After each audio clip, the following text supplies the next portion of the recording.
Matt Medved here with Billboard Dance. We've got Illenium here on Friday afternoon. Billboard office. It's great to have you here, man. Thanks, Matt. I'm happy to be here. Yeah, you've been touring a lot. Yeah. You've been on your Awake tour. Tell us what you've been up to recently and where you're going. Yeah, I mean, we just had a run of like Halloween shows. We've been doing festivals pretty much. The festival circuit ended almost. Well, we have Orlando this next weekend.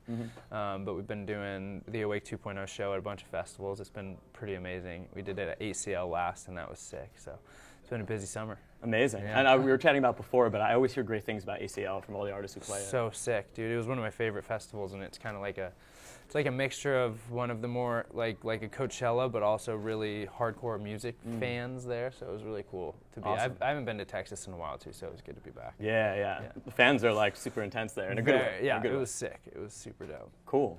Well, you got a new release coming out. Yes. It's God Damn It featuring Call Me Charisma. Yeah. And it's a little bit of a different sound for you. Yeah. Tell us a little bit how that came together. What was your creative process? And Yeah, backstory? so like that song I love that song. Charisma killed it. He's an upcoming rapper out of Minneapolis. And he had this song and I just like fell in love with it and took it and pretty much, remade it in my own style. And then we collaborated on it, and I couldn't be happier of the I mean, it's definitely different and out of the box from what I usually do, but I think, my fans will still relate to the lyrical, aspects and the vibe, so I'm excited to see what people think.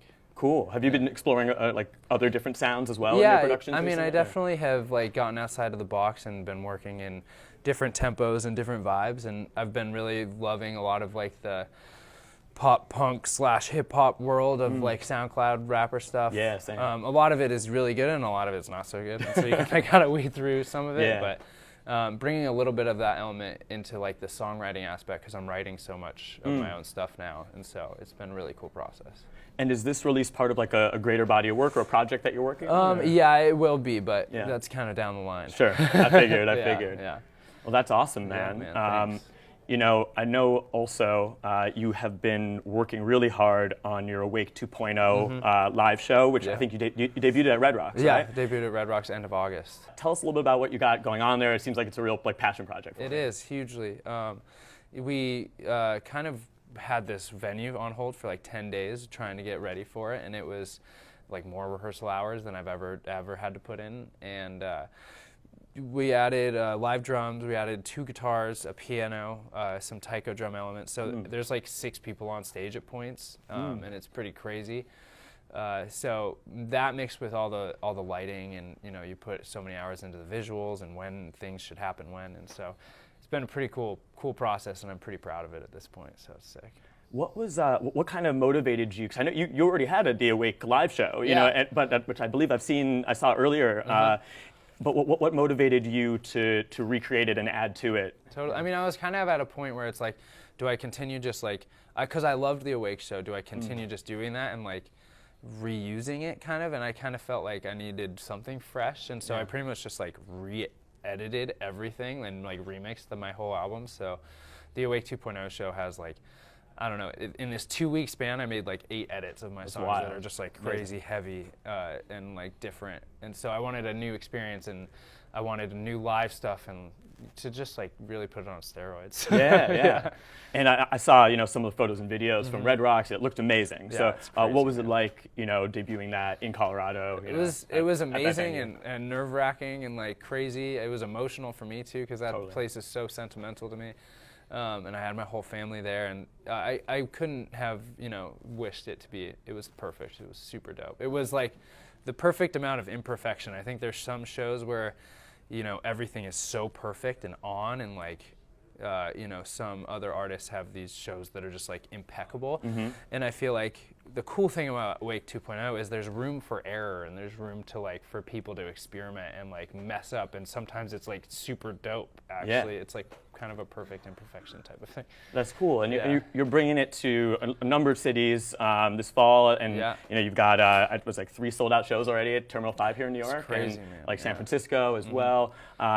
Is it going to adapt perfectly to those venues? Or? We're bringing pretty much a giant production rig. Amazing. And the whole show. We're trying to really do it big, because it's kind of like I feel like it's a bit of an end of an era, because Awake was really huge for my career and stuff, and it's been so cool being able to really push it to live in this space where I'm really proud of. Totally. And so I feel like we're going out with a bang with it, and then find something new at the end. Totally. Yeah.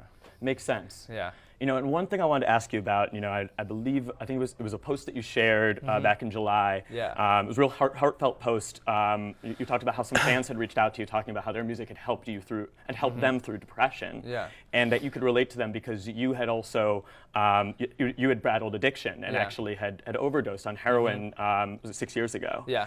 And you wanted to reveal that so that to kind of show fans that there is a way to claw your way back out of the darkness. And just wanted to talk a little bit about that because it seemed like it got an amazing response, and it was like a really welcome thing to see in an industry where things, where artists sometimes their lives get painted as perfect, on social media. Not perfect. So, yeah. Yeah. So what motivated you to share that at that point? Yeah, I mean, I've always kind of gone back and forth of like making it a like known thing about my past, and I kind of just wanted to wait for the right time where I had the music to tell the story, and I didn't want to just put the music out and not really share where it comes from with this one. I love having songs where they, people can put their own stories in it, but for this song, for Take You Down, I really had a story behind it, and I wanted people to know, that I had, when they come up to me and say that people say I've saved their lives with them. I can't say that myself, it's hard, but I just want to give back in any way I can, really. Totally. And it's been pretty amazing. It's been so liberating for me to be able to get it out of there. So. What was the fan response to that? I mean, amazing. Yeah. It's insane. Yeah. People. It's crazy how many people have been touched by that type of stuff. I mean, everybody goes through struggles, but more like people going through addiction or people going through depression, or, everyone loses people they love, and how to cope with that.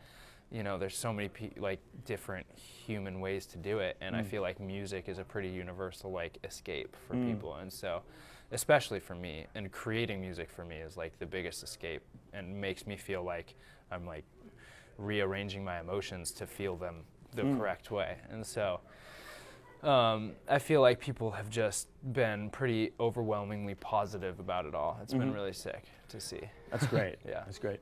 For those who haven't seen the post, who are tuning in, could you just take us back a little bit to right after that? Yeah. How did music sort of help support you and help you overcome addiction? I mean, I struggled with addiction pretty much from when I was 17 until 21. I had gone through a bunch of different treatment centers, and it was a really rocky road with myself and my family, and it came to this point where when I overdosed, my heart had stopped, and I came out of that pretty desperate, as desperate as you possibly could be, and I didn't, I had my family, but I didn't have something in my life what could I really put my all into?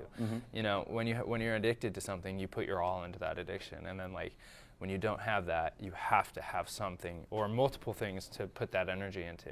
Sure. And so I just that's when I got into, I first started by just listening to music and dissecting it and being wow, this is, and then you start sampling it and messing with it in programs, and then you learn the program, and it kind of just takes you away, and it takes you out of reality just like a drug does, not to that extent, but, sure. But it can definitely fill some missing stuff you have inside, which is a pretty amazing experience. And then you fall in love with it, and creates this whole passion. Absolutely. It's pretty crazy, yeah. Yeah, I think especially, I thought it was a really great gesture that you made, to the community as well, and being open and kind of removing the stigma around discussing these things. Yeah. And I don't think it could have come at a more important time for just what dance music has experienced over the past year. Totally. Obviously, with the passing of Avicii and the kind of the focus on mental health. Yeah. The whole industry. Exactly. It's crazy. How having gone from someone producing music in your room to someone touring the world and dealing with that, both the highs and the lows and that come with that. Yeah. How have you been able to sort of maintain your own mental health and take care of yourself amid that kind of life change? I mean, I think it's all about the community you surround yourself with. I think there's type of people that really push you to be better you, and push you to be take the good things about you and make them better, and then there's people that are just in it for the positives. And I think sticking with your best friends through stuff, that's what's helped me through the entire thing. It's definitely has been a culture shock, you know, crazy, like especially touring the world and just like, it's crazy, man. It's like, it's nuts. But yeah, I would say community is the biggest part of why I am able to, and music. I got to keep making. If I don't make music, I am a crazy person. I need that healing kind of stuff. And one thing that's so interesting about dance music, and we kind of touched upon this in our conversation earlier, but unlike certain other genres, it's a climate of constant touring. So DJs are you could be touring nonstop if you wanted to. You have to carve out time to reset and the like. 100%. So have you been really careful to be real intentional about doing that? I mean, we've been going pretty nonstop, and I feel fine because I feel like I enjoy it mostly because like the connection I get when especially after that post, the connections it's like every time I play a show, there's somebody in the venue that has felt something like emotionally and helped them. And so that's like, it feels like a purpose almost of why I'm doing it. So that helps, and I do need, I need time to chill. We've been slowing down a little bit. The end of the year isn't that crazy, and then next year I'm just going to be working on music at the beginning of the year. Cool. So we're all right. It's been good. Good. Oh, I'm glad to hear. I'm glad to hear. We were chatting a little earlier too. I remember seeing some tweets about you playing PUBG with Deadmau5, and I know you're really it's a avid great gamer. outlet to chill. Yeah, that's a good decompression. Yeah, right? very much so. Talk a little bit about the gaming community, which I really feel like, especially in the past few years in America, has like the waters have really risen. It's huge. And I'd be curious to hear your thoughts on the synergies between that community and also the electronic music community. I mean, dude, I think it's so similar because if you look at like professional gamers, or really just any hardcore gamers, and then you look at like producers, they're like the same people. They love being in their area. They love like computers. They're like, we're all nerds pretty much at heart. And so the similar, like I can so easily hang out with gamers because we just talk about stuff that we both love. Like they generally love music and I love gaming. It's like easy. And so it's really, I mean, it's such a cool mesh. And I also attribute like a ton of my musical success to like the gaming community because, when people stream and they play my music, it attracts like such a huge following. It's crazy in the YouTube and Twitch world. Ninja plays like a bunch of my songs all the time, and it's crazy. Yeah, you can see a direct impact when that happens, right? 100%. Yeah, it's pretty nuts. That's wild. I mean, millions of people watching all the time. It's a sick industry. I mean, I'm not consistent enough at gaming to actually like get into it. Right. I wish I was, because it's like, I would love to have that be my second job. For sure. For real. That'd be nice. Now, as a producer who has had the opportunity to travel all over the world, like, are there certain sounds or styles that are really inspiring you right now? Yeah, I mean, musically, I'm really into kind of like, I mean, I don't listen to that much electronic music, actually. I listen to more, chiller. I listen to a lot of old, like, punk pop stuff, and I listen to, like, this dude Nothing Nowhere is killing it right now. He's so good. He's like kind of a punk, but with, like, trap beats with sick guitar riffs. It's dope. I'm a huge like Eden fan and like Bon Iver. So I love that type of stuff. It kind of inspires me. I still listen to like new electronic music, but I don't listen to those songs on repeat like I do the more emotional like singer-songwriter stuff. Who are some of like the old punk artists? Oh, dude, I mean, I love like Census Fail and like Classic. Red Jumpsuit and who have I been listening to a ton? Scary Kids, Scaring Kids. Dude, all of it. I love it. Awesome. Yeah. And I know we were chatting before about some of the up and coming artists that you've been listening to that you think are really great. I'd love to give you an opportunity to kind of shout them out. Oh, dude, totally. Like I think like Hex Cougar's killing it. 1788L is killing it. This dude Sam Lamar is like crazy heavy. Most of the electronic music I've really been like the heavy, crazy grunge stuff. I don't know why. But it's sick. Away, Will Black. There's a lot of people that are killing it. Yeah.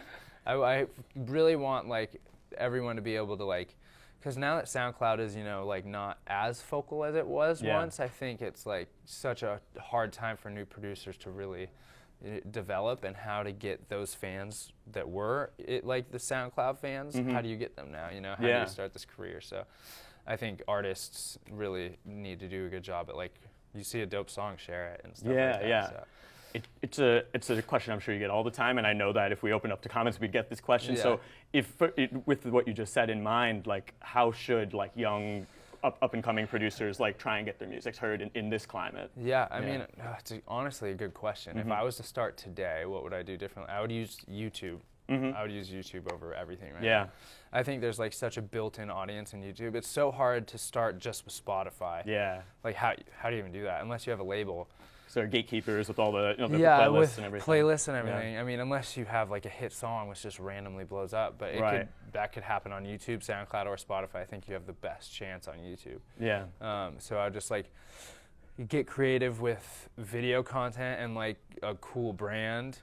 You got to have dope music too, but like it's really fun. I love the brand stuff. I think it's so sick when you have the music mixed with that. So I would say you definitely got to be more creative than just making the cool songs.